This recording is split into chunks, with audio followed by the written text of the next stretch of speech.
Y eso que estuviste quietecito.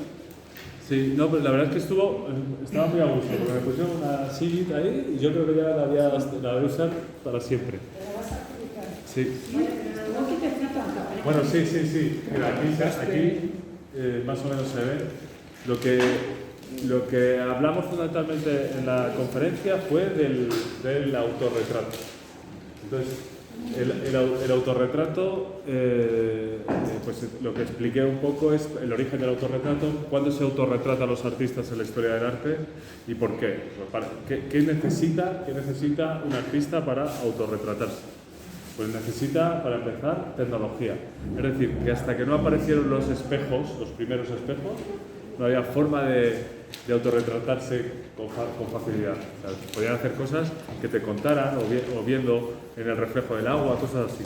Entonces, hasta que no aparecen los espejos no aparece el autorretrato. Es decir, necesitamos una tecnología específica. Y luego el artista tiene una ventaja para autorretratarse, porque para autorretratarse tiene la capacidad de dibujar y pintarse, entonces puede aparecer su rostro. Porque si puedes tener el espejo, pero si no sabes dibujar, pues entonces tampoco te sirve de nada. Entonces yo en la conferencia comentaba esto al principio y preguntaba a la gente que, claro, los que no tienen la capacidad, digo, ¿cuántos hay aquí que os habéis autorretratado? Y entonces la gente decía que la mayoría, nadie se autorretrata.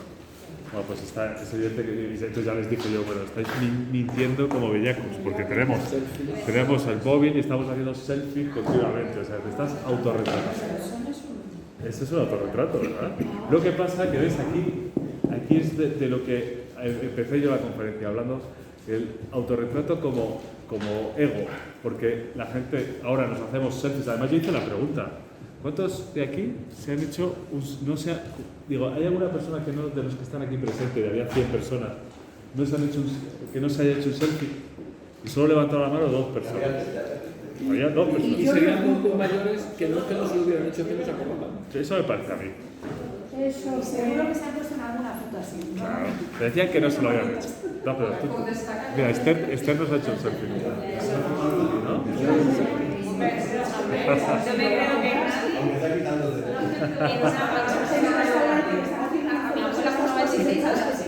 Claro.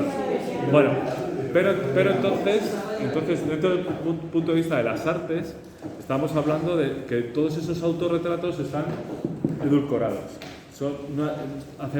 Nos hacemos selfies con la imagen, autorretratos con la imagen que queremos proyectar. Es decir, nadie se hace ahí si está feo, si tal. Bueno, ya nos digo los adolescentes. Cuando dicen nadie, no generalices. No, es que es así. De hecho, yo hice otra pregunta más arriesgada. Te lo todavía. digo con conocimiento de causa. Sí, ¿no? Bueno, claro. Pero es que la autopercepción es como. Pero yo, por ejemplo, hice una pregunta más compleja todavía que pregunté. ¿Alguien se ha hecho un selfie en un tanatorio? Todo el muerto. Más de uno. No. Alguna ha podido hacer si el tanatorio es muy bonito. Seguro que no te dijo ninguno que sí. Claro, nadie se atrevió a decir que sí. No poniendo los nombres. Claro, pero ¿qué es lo que está ocurriendo? Que realmente cuando nosotros tenemos la tecnología para autorretratarnos y lo que hacemos es edulcorar nuestra imagen, es decir, que sea lo más amable posible, lo más alegre para que la gente vea, pues esto, pues si estás en el Caribe, pues que tengas el fondo del Caribe, o si no te pones un póster, pero si estás en el barrio de todos los días, pues a lo mejor no es tan interesante. Y entonces, ¿qué es lo que ocurre? Que, sin embargo, los artistas sí que van a utilizar, aunque sea el selfie en la actualidad, o como pasa con el videoarte, con Marina Abramovic o todas estas artistas, Reina José Galindo, etcétera, o durante la historia del arte, pues sí que van a utilizar su técnica y la tecnología del momento para autorretratarse contando cosas que les pasan a ellos que no tienen por qué ser amables, porque lo que van a hacer es que el espectador que ve los cuadros reflexiona sobre la condición humana. Entonces, hicimos un repaso sobre los autorretratos. La primera introducción fue simplemente sobre el autorretrato. Desde el punto de vista de lo tecnológico, entonces vimos unas obras de Parmigiano que utilizaba espejos ovalados, la primera vez que aparecían en el Renacimiento, espejos ovalados, entonces se dibujaba, se pintaba, se autorretrataba, y entonces lo veías con las manos gigantes y la cara pequeñita, porque claro, el espejo le veía de esa forma. Vimos algún autorretrato de Escher, que utilizaba esas bolas de espejo para ver cómo era el volumen del físico. Y luego vimos un bodegón de Clara Peters, hablando de los reflejos, un bodegón de barroco, con todos los elementos, vasijas, jarrones, etc. ¿Dónde estaba el autorretrato? El autorretrato estaba en todos los reflejos donde aparece su cara. Y además nos llevaba a la reflexión de cómo el principio del autorretrato, que es el de la firma de la obra, los primeros artistas que se autorretratan dentro de los cuadros es para dar constancia de que han sido los autores. De forma que ocurre que Botticelli, cuando aparece en la Adoración de Reyes Magos, aparece ahí mirando de reojo, porque al principio del Renacimiento los artistas, en toda la Edad Media previamente, eran artesanos que no tenían por qué firmar. No había una autoría, había un encargo de la obra y ya está. Y estos artistas, Masaccio, todos estos, empiezan a aparecer por la obra mirando ahí de reojo al acontecimiento de turno o al espectador, para dar constancia de que son. Recordad que Miguel Ángel solo firma una obra en toda su carrera, y en este caso no es un autorretrato, es la Piedad. Cuando tiene la Piedad ahí y oye a unos cardenales franceses que están comentando la belleza de la escultura y están discutiendo si era de un artista, creo que de Nápoles, que había hecho la obra. Y cuando lo escucha al día siguiente se va corriendo por la noche y coge ahí un escarpelo, un tremano y y pone Miguel Ángel, la hizo, y además pone Miguel Ángel Buonarroti de Florencia, lo hizo. Que se sepa que no era de otro sitio, que era de Florencia. Eso es la lluvia. Entonces, y ya lo digo así por encima y ya os lo grabaré y tal, pero lo que vimos es, utilizando una división de un historiador que se llama, de apellido Argulló, que utiliza, aparte de la firma del cuadro, 3 tipos de autorretratos dentro de la historia del arte, que es el de la dignidad o la dignificación del autor. Entonces, ¿qué va a ocurrir? Que en la historia del arte, al principio, sobre todo después, en el Renacimiento y en la época barroca, los artistas no están considerados personajes que pertenecían a las artes elevadas, no eran poetas ni filósofos. Entonces se van a autorretratar muchas veces no como artistas, sino como otra cosa. Por ejemplo, Leonardo da Vinci se hace un autorretrato donde parece un filósofo. O Durero se hace un autorretrato maravilloso donde parece Jesucristo, totalmente. Parece Dios, así, tal cual. Fíjate, el ego de Durero.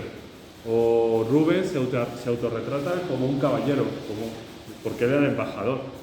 Entonces todos esos autorretratos estuvimos viendo de artistas que lo que van a hacer es autorretratarse para reivindicar su figura, su personaje dentro de la corte o la sociedad, más allá del oficio de pintor.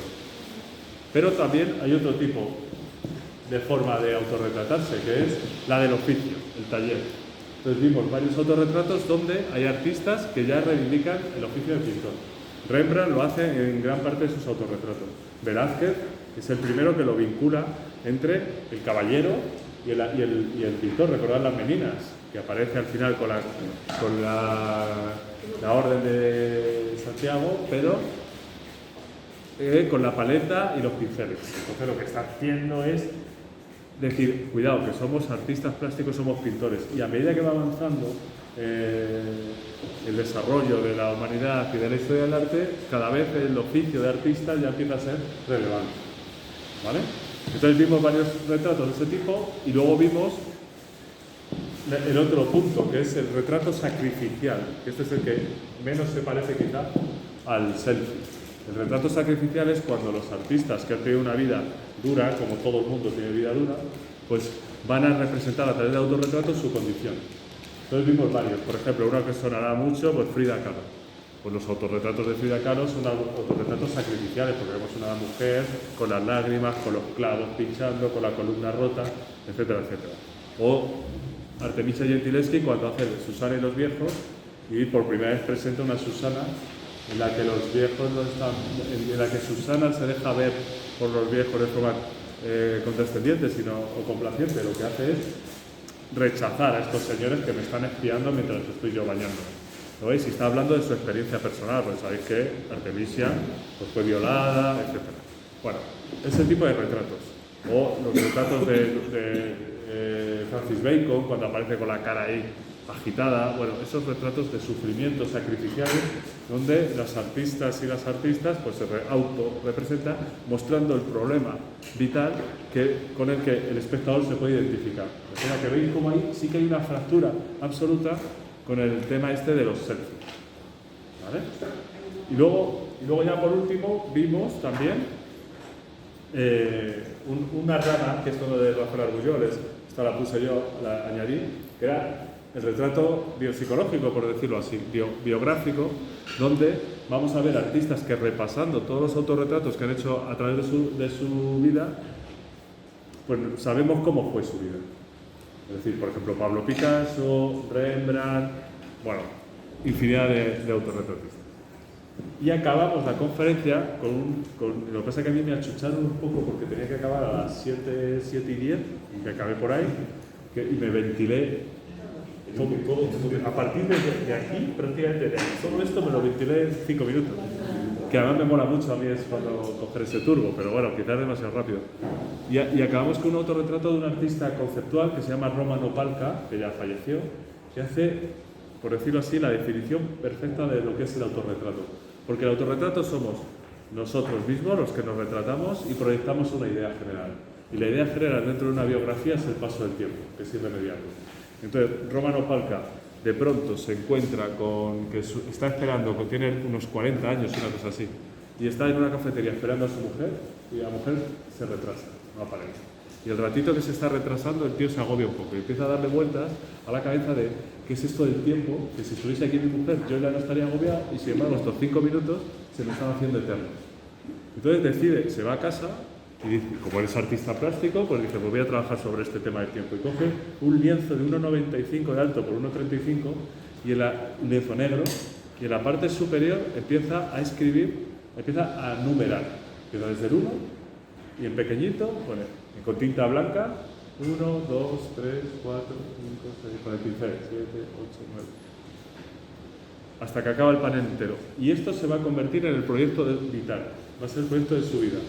Entonces va a hacer cada día, como mínimo, 380 números. Cuando llegan 380, pues al día siguiente 381, 82, 83, otros 380. Y cada vez que hace un panel, que lo llamó detalles, cada vez que hizo el panel, se hace una foto siempre en el mismo sitio, con la misma, mirando al frente, con la misma camisa blanca, una foto. Y se dio cuenta que iba experimentando de forma numérica el paso del tiempo. Y además su cuerpo estaba experimentando el paso del tiempo. Esto lo hizo durante 40 años. De forma que cada panel tiene una foto suya en la misma postura, con la misma camisa, mirando al frente. Además siempre está 40 años con el mismo corte de pelo, el tío. Pues, Roman Opalka. Y además decidió una cosa chulísima desde el punto de vista metafórico, que es, cada vez que cambio de panel, cada vez que cambio de lienzo, al negro le añado un 1% de gris. De forma que a medida que va avanzando, esas letras, esos números blancos sobre el fondo negro, cada vez ese blanco va con un panel cada vez más claro, más claro, más claro. De forma que los últimos paneles de su vida son prácticamente blancos. Hablando un poco de ese efecto luminoso, eso de ver la luz al final del túnel, ¿lo veis?